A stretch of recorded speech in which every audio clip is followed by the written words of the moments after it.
go. Come on, up. I know where you really want to come. Up, up.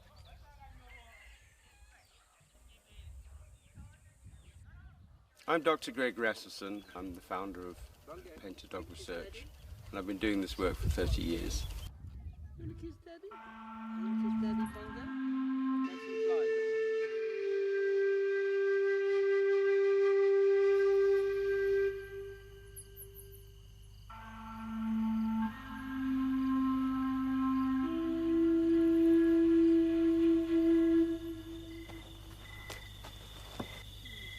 Philip, 5 o'clock, get up.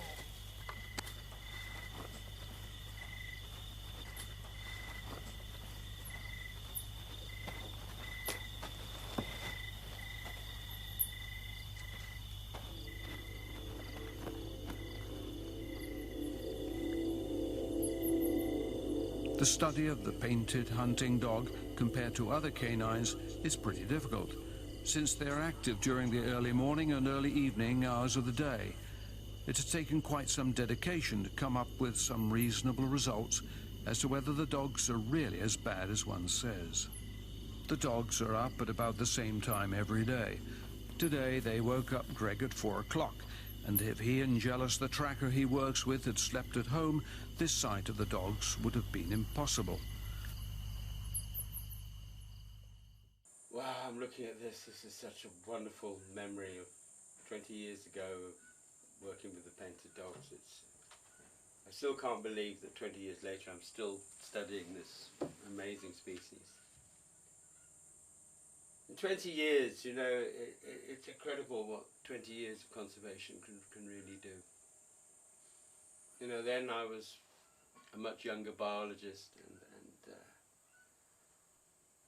and as I say, we knew nothing about the dogs, and public perception was just horrendous. You know, they were perceived as vermin and to be shot on sight. And in fact, when I started nearly 30 years ago now, if they left the national park for like one day, they were shot.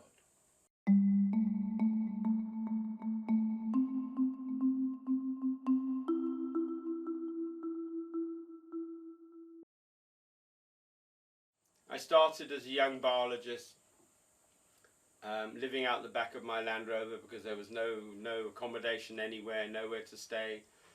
And in fact, I used to have to make the uncomfortable decision in those days that did I put fuel in my Land Rover or did I put food in my stomach? And normally the Land Rover won.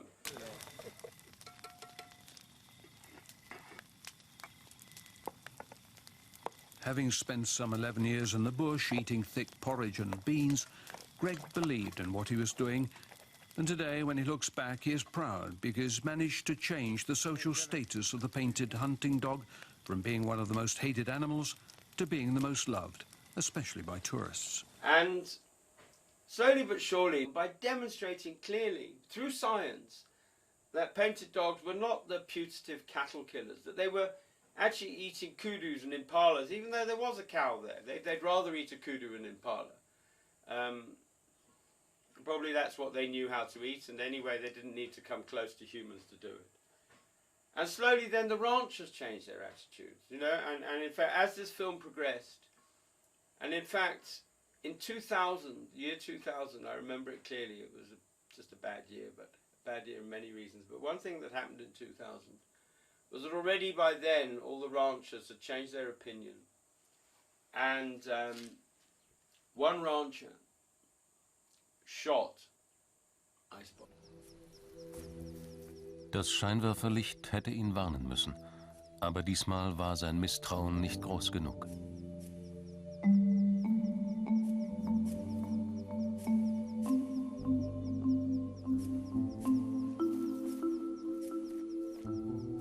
Ob der Beobachter die augenförmige Zeichnung am Hinterbein gesehen, ob er Icebot erkannt hat? Das Halsband musste er gesehen haben, sein Ziel änderte das nicht. And that was such a breakthrough. You know, it was okay, yes, it was 11 years, after 11 years of work, but it was paying off. Das Halsband sollte den Wildhund schützen. Es enthielt einen Sender und Greg Rasmussen konnte Icebot und sein Rudel damit immer finden. Aber jetzt weist die Antenne nach unten. Das Signal kommt direkt aus dem Boden.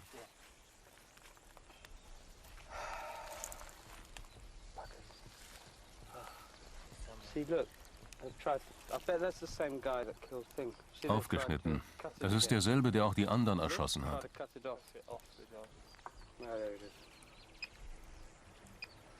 Der Signalton arbeitet noch.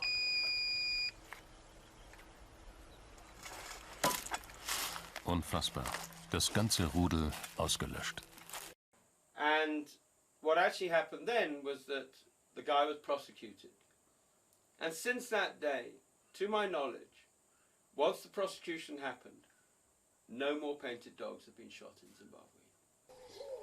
They've gone from perceived pest to like best loved animal. People can see a painted dog in the park, they're excited, you know, they're really happy. And they're like, they know they've seen a very special animal. And that's only come from years and years of research.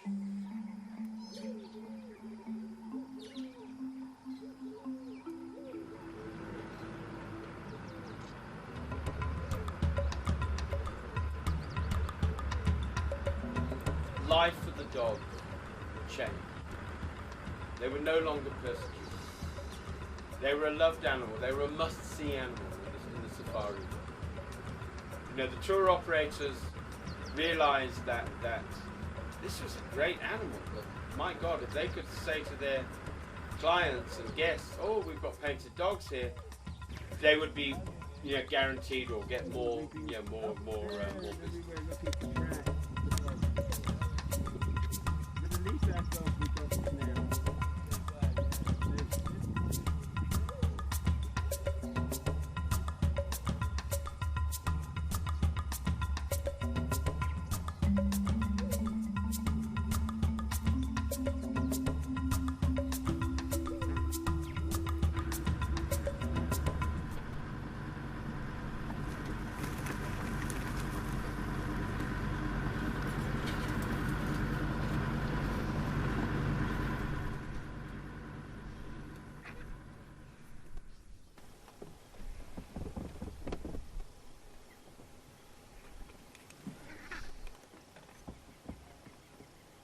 Snaring also has always been an issue. And if one dog gets caught in the snare, the others don't run away. They all try to help that dog.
dogs are like the Three Musketeers, all for one and one for all.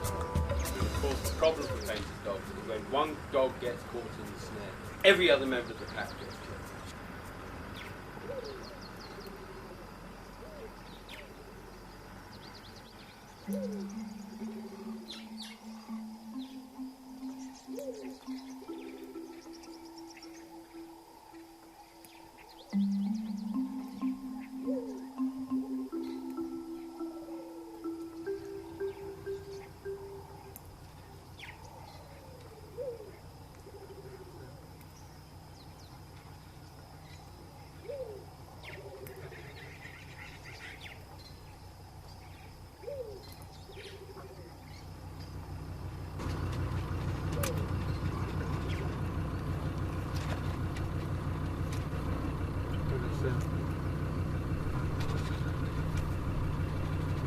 Just back up so I can see.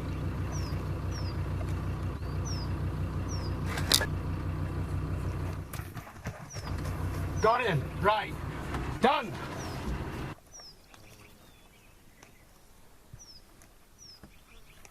Right, take the gun somewhere safe. Right. He's going down. He's going down, yes.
Started as a young biologist, living out the back of my Land Rover because there was no accommodation anywhere, nowhere to stay.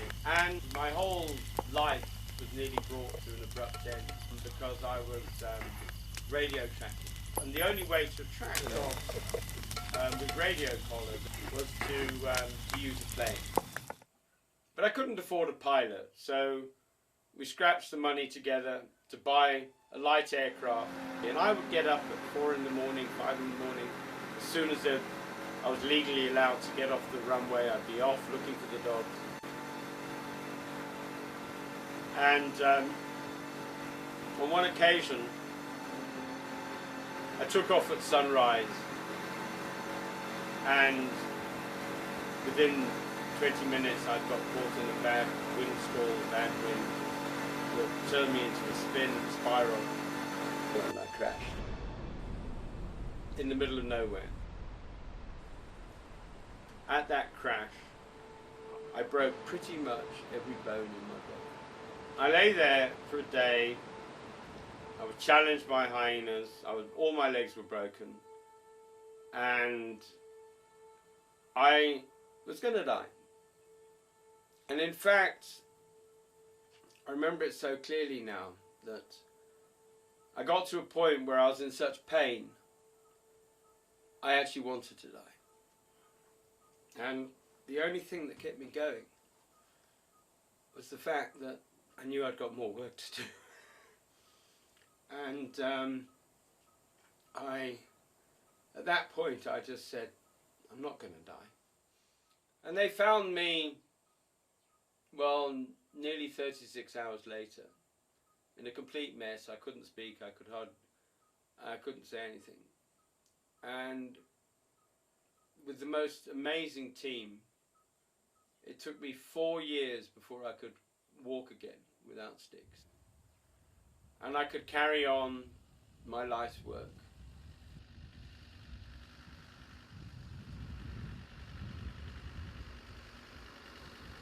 And my new mission, to inspire young African biologists, to get them to have the same fire and the same passion about wildlife conservation, to help them and guide them to be tomorrow's conservation biologists.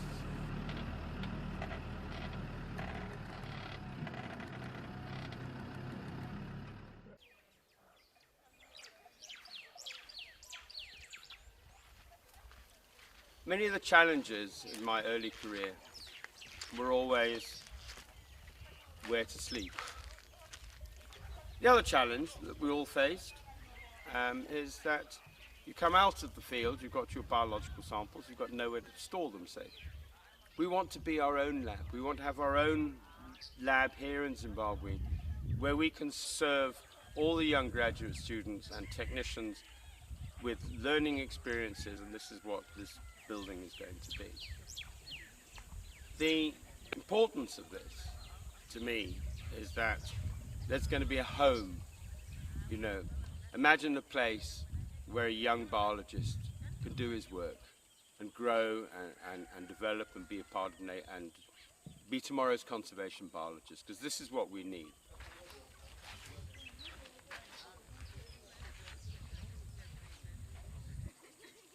One of the major challenges also is lecture space. You can't provide training, ideally not just for 1 or 2 people. When you've got a trainer and you've got a serious scientist wanting to come and train students, you know, they have to have a lecture area. So we can regionally provide a hub where all these young aspiring biologists can come and have somewhere to call home.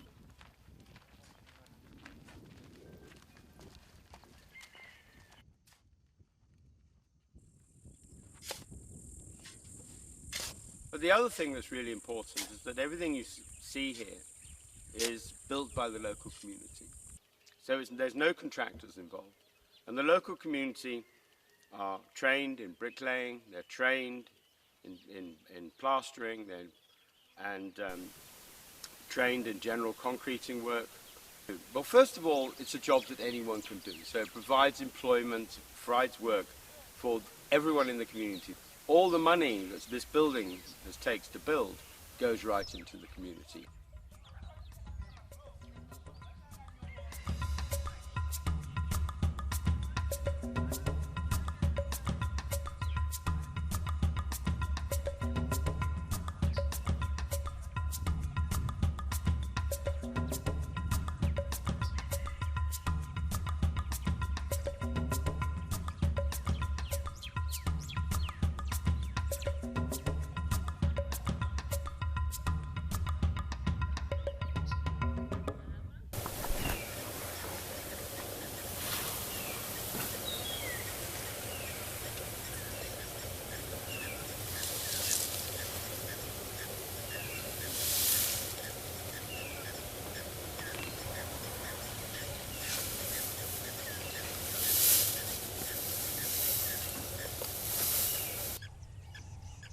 Some might say it's a heavy price to pay, but actually, in my mind, there's no price too heavy to pay for conservation.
actually not appreciating what the bottom was doing.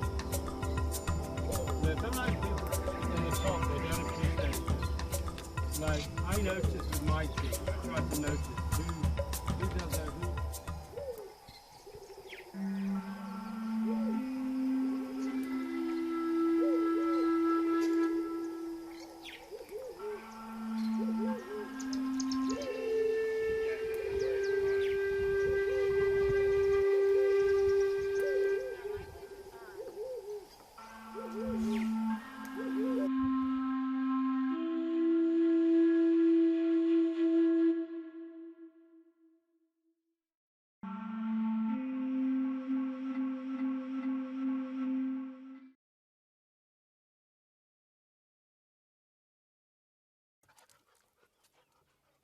Oh, hello.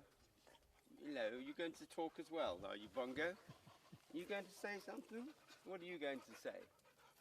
What are you going to say?